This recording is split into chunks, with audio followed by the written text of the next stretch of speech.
manera más simple, tiene tres estamentos esta pregunta, es ¿qué es pensar? ¿No? Para ustedes, en forma simple. Después es, ¿cuáles son los hitos de ese pensamiento americano que ustedes vislumbraron? Yamandú Acosta dice que siempre hubo una tensión entre el panamericanismo, entre el latinoamericanismo y la nuestra América, por un lado. Pero por otro lado, ¿somos tan distintos al pensamiento europeo? Primera pregunta es, ¿qué es pensar? Los hitos del pensamiento americano y la diferencia con el pensamiento europeo. Y una tercera que se desprende en lo que vos decís con respecto al campo académico. Y esa descripción que vos tenés, Horacio, con respecto al pensar, ¿no?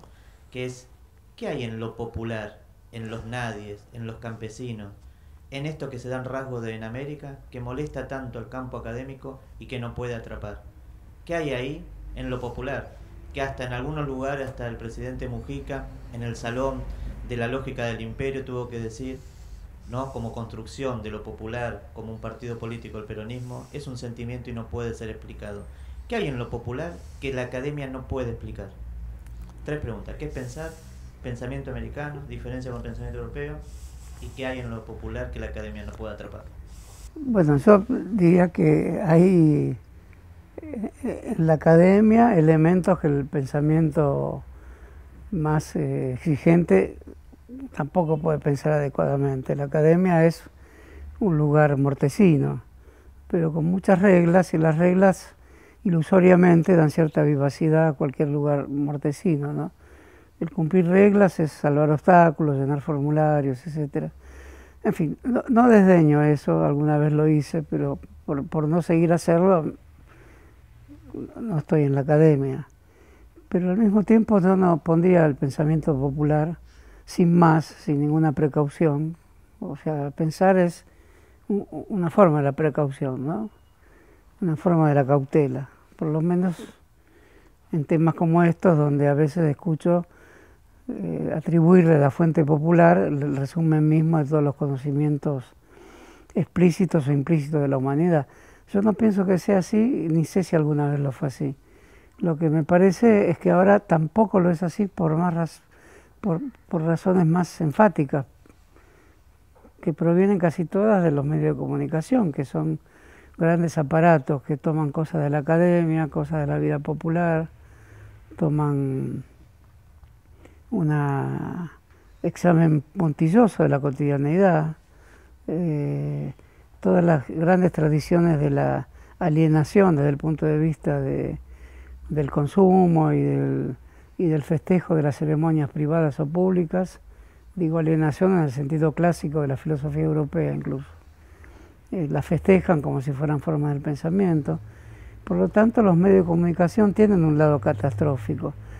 No quiere decir eso que no sean fascinantes para su estudio, pero la academia no alcanza para estudiarlo porque es absorbida fácilmente.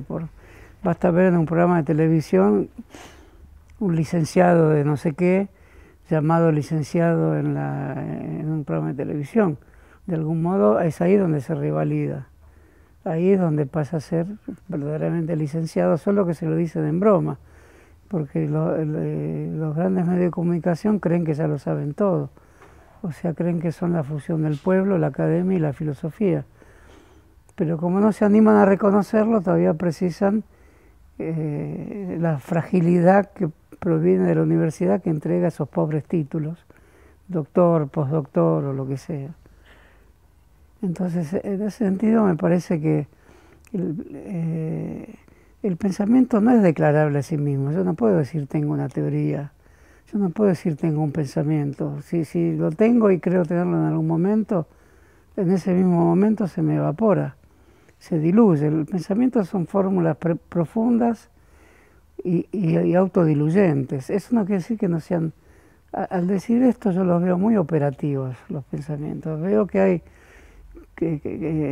capacidad de congregación de personas y ámbitos comunitarios, donde tener esta idea del qué significa pensar puede ser muy provechosa. Y en ese sentido lo veo como un pequeño pespunte de locura. Pero voy a poner ejemplos de pensadores que me gustan. Por ejemplo, a mí me gusta el mexicano Fray Servando. A mí me gusta como estilo de pensamiento. No importa que esté dentro de la iglesia. Es un tipo de pensamiento que va a estudiar los nombres y que se basa en proposiciones de extrema carencia de fundamentaciones. Se basa precisamente en el pensamiento mítico. Bueno, no todo pensamiento mítico me gusta. El pensamiento mítico de Tinelli no me gusta.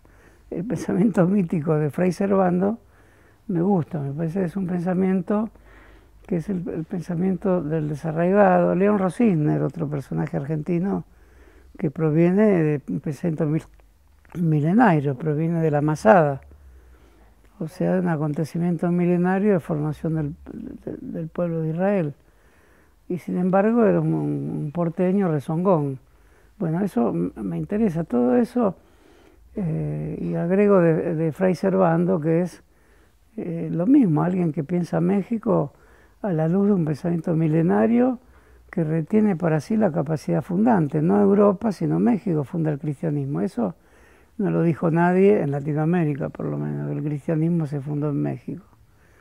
Y poco importa aquí que se diga cristianismo, importa que se piense que solo hay esa misma estatura fundante de pensamientos europeos que se declaran fundados en la esquina de mi barrio, están en Borges. Y un poco en Ameguino, que no hay que despreciar. Ameguino será un darwinista, lo que sea, pero creyó que el hombre había nacido en la esquina de su casa. El Homo Pampeus, en Mercedes, provincia de Buenos Aires, donde está inundado ahora. Entonces esos pensamientos me interesan, pero tienen un grado de locura, en el sentido que omiten los pasos de su demostración. Actúan por sorpresa y por encantamiento. Eso me gusta. Con eso tampoco te dejan en la academia, pero esos pensamientos se cultivan de tanto en tanto y el resto de tus horas del día vivís normalmente. Viajas en colectivo, en taxi y no te haces el loco con el taxista. Pero para pensar en serio creo que estos dislocamientos, estos desencajes de las proposiciones del pensamiento no mitológico, digamos, tienen que ocurrir. Esto no quiere decir que solo seamos mitológicos, quiere decir que inscripciones mitológicas y ciertos sesgos que hacen pendular el pensamiento hacia lo sagrado tienen que existir en la trabazón de nuestra coloquialidad diaria.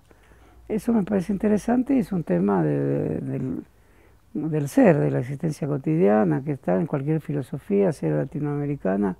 Volviendo y siguiendo, ¿qué pensar? Preguntaste. Un maestro ahí en Lovaina del Instituto Husserl dice: la filosofía no piensa la filosofía, piensa la realidad. O decir, hay que pensar la realidad.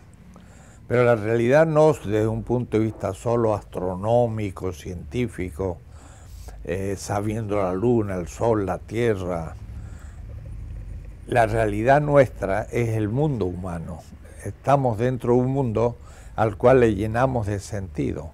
Entonces, a ese nivel, las cosas son mucho más complejas. A veces pareciera que la matemática sería lo cierto y lo científico, porque ciertamente tiene eso, certeza, porque es sumamente abstracto.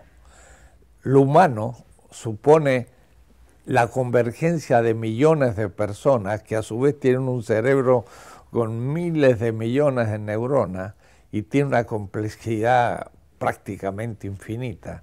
No hay certeza.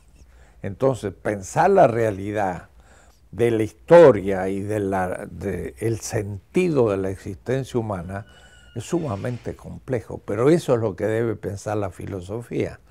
Y los grandes filósofos pensaron la realidad.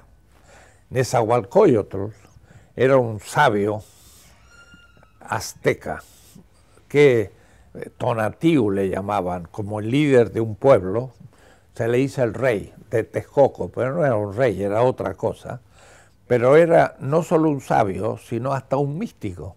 Alguna vez di una conferencia comparando San Juan de la Cruz y Nezahualcóyotl. Era un gran pensador de los pueblos originarios antes de la conquista, en el siglo XV, y que hablaba de la existencia humana, de la realidad del ser humano. Decía: somos como el flor y el canto, flor de un día, belleza, pero de un día, pero tenemos el canto, la palabra, entonces tenemos poemas de este hombre, y era un gran pensador de la realidad, además era un muy gran político y hasta también arquitecto y otras cosas, es decir, pensaba la realidad para transformarla.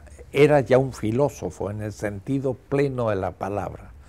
Y era un agua anterior de la conquista. Para mí la filosofía empieza desde hace mucho tiempo y los sabios de cada pueblo son los que organizan el sentido de la vida.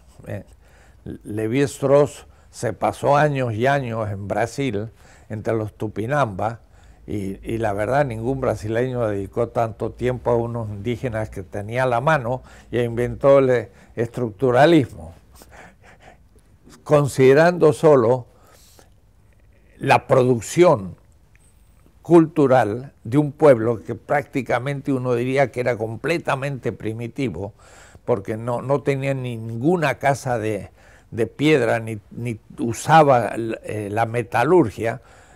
De un punto de vista instrumental era muy primitivo, pero tenía todo un mundo mítico inmenso, que Levi-Strauss dedicó obras y obras sobre su construcción del sentido de la vida. Sabían lo que significa nacer, morir, comer, el matrimonio, todo, que hasta un hombre hoy de la calle no es capaz de explicar las cosas. Entonces, pensar la realidad es pensar algo muy complejo. Eso es lo que hace la filosofía y se emparentará con la tercera pregunta. La realidad es realidad humana y por lo tanto totalidad de sentido de cosas realmente que al fin se enfrentan al misterio, porque nos damos cuenta que ni podemos responderla. Como aquella de ¿por qué el ser y no más bien la nada? Algunos analíticos dicen esa pregunta no tiene sentido, pero detente un poquito, piensa el universo, ¿por qué? ¿Por qué existe? No podemos responderlo, pero es la primera porque me hiciste tres. La segunda es ¿qué momentos hemos tenido? Bueno, yo pienso que hemos tenido algunos momentos fuertes de sentido crítico.